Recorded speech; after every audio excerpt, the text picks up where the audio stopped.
Welcome back to another video. Today we're diving into San Diego, taking a look at the data, and yes, it is true, over 25% of all homes right now are being purchased by investors. So we'll see exactly what the data is telling us about the market, what the trend has been for the last few years, and where things could be headed over the next 2 to 5 years. If you're new to the channel, my name is Iain Phillips. I developed this platform called themarketvector.com, link in the description below and on my profile. And you can browse housing markets across Southern California, see exactly what's going on for yourself to allow you to make better decisions in the market. So let's get straight into it. So right away, we can see that San Diego is a balanced market. You can see it's labeled here, green for high demand, blue balance, red low demand. And if you click on any city on this map, it'll immediately bring up data, including economic data, housing market data, school performance, crime rates, etc. So if you're interested, you can check that out for yourself in the description. But let's go straight into the market and see what's going on. So we're taking a look at the city level, not the county level data today. And we can see the median home value is down 1% year over year, pretty minor, and it is $940,000 for the median home sold in San Diego right now. Active listings are down around 20% year over year, just a little over 2,200 homes on the market. Pending sales, or number of homes in escrow, up 9% year over year. Pretty interesting considering in a lot of markets, pending sales or buyer demand is actually down year over year. On average, it's taking 24 days for a home to sell, and homes sold 770 homes purchased in the recent month. So here's where the data kind of gets a little interesting. So if we take a look at investor purchases, 27% of all homes in the market are being purchased by investors right now. And you can really take a look at listings for rent and kind of see that a lot of the market is owned by investors. In fact, there are almost 6,000 homes available for rent right now, which are investors, and that is up almost 24% year over year in San Diego. The median rent right now is actually up 5% year over year, which is kind of interesting because when you look at a lot of markets where available for homes for rent have increased by over 20% year over year, the median rent is actually down. So even though listings for rent are increasing, there is a lot of demand for the rental market here. Investor buying pressure. This means there are, of the investors that are buying and selling, 73% of those, 73% more are buying compared to selling. Cash purchases kind of make sense if investor purchases are almost a quarter of the market. Cash purchases are basically going to be a quarter of the market. Typically, investors are buying with cash, so that's just something to be aware of. Price cuts. 25% of the homes that hit the market are having a price reduction on average. Home values being down 1% year over year kind of makes sense. Month supply. This kind of takes into account what's happening with the homes available for rent, homes available for sale, and the buyers that are jumping into the market. Month supply right now in San Diego is a very, very low amount. That's kind of why the demand rate is over a third of the market. So over a third of the homes that are being listed are also being purchased. So for face value, kind of seems like San Diego home values are about to increase. So it'll be very interesting to see how it plays out over the next 6 to 12 months. I will also take a look at some of the graphs so we can see what's been going on for the last few years. Distress inventory, basically non-existent at the moment. You can take a look at school performance, crime rates, it's pretty moderate. Economic indicators, median household income here is a little over $100,000. Unemployment rate is very low, 4.1%, considering the unemployment rate for the state of California is actually over 5%. So San Diego has a very low unemployment rate compared to the state. So let's take a look at some of the graphs.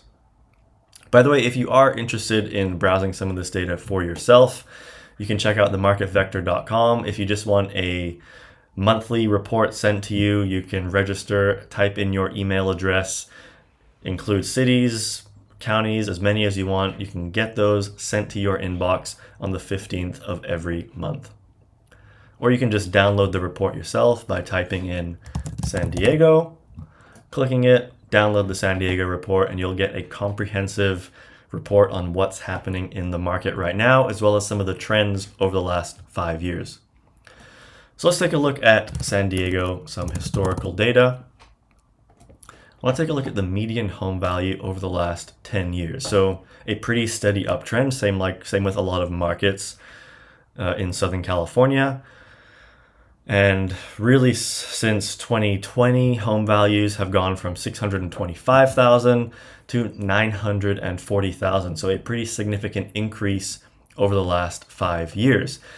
However, since June of 2024, the median sales price is actually down about $60,000, but it's up $80,000 since October of last year. And since we've seen pending sales actually increasing year over year, look at that. We've gone from, since December of 2025, 530 homes in escrow to 846 homes in escrow. And we are actually higher than basically where these trends have started going down since 25, 24, and 2023.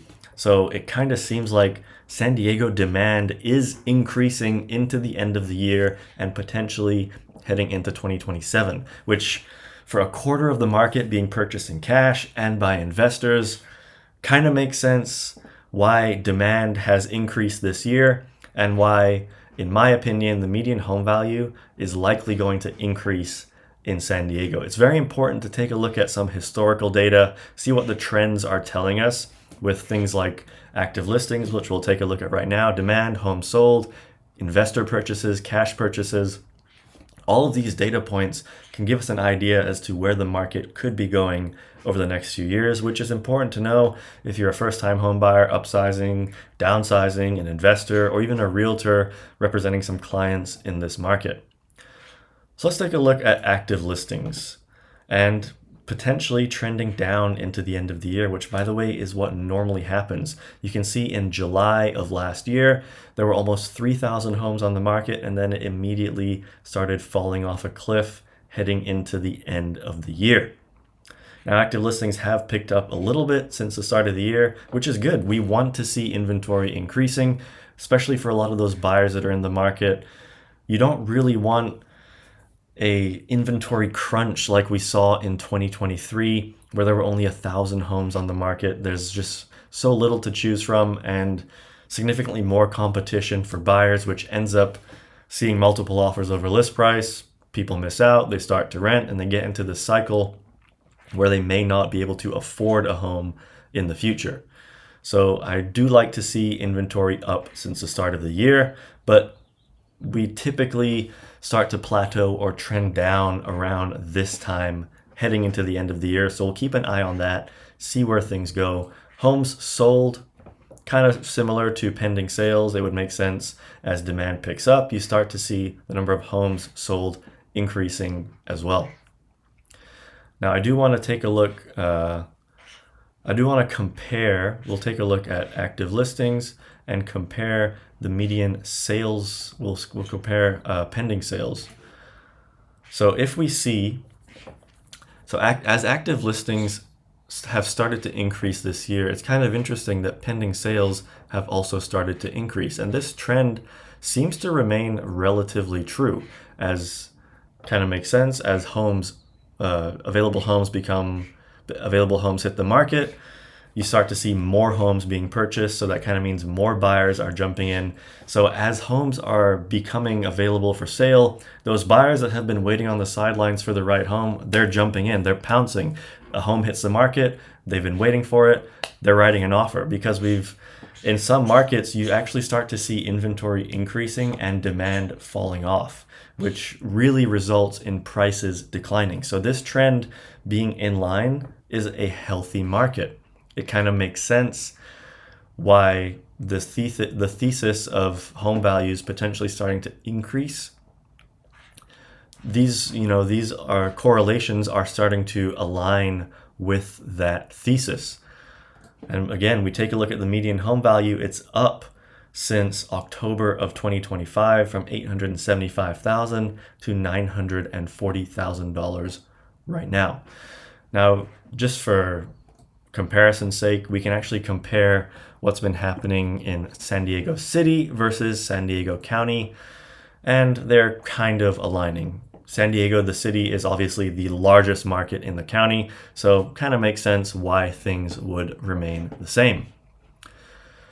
So that's kind of it for some historical data in San Diego. Again, if you are interested in checking out themarketvector.com, link in the description below or on my account, there's some free information there. If you want some comprehensive reports, it's a little bit of money every month, and it really gives you a deep understanding of what's happening in any market that you are interested in. So I'm curious to know everyone's thoughts in the comments regarding San Diego. Do you anticipate this market to continue trending higher in the future? The data is kind of telling me that yes, we're seeing investors stepping in. We're seeing cash purchases increase. We're still seeing demand increasing as well, up 9% year over year. I think the median sales price in San Diego will be higher a year from now compared to where we are. 940,000, wouldn't be surprised if that is pushing closer to 1 million in June of 2027. So that's it for the video. If you're interested, subscribe for more. Again, check out the link in the description below to browse 190 cities across Southern California, or you can get those reports sent to you once a month. I'll see you in my next video.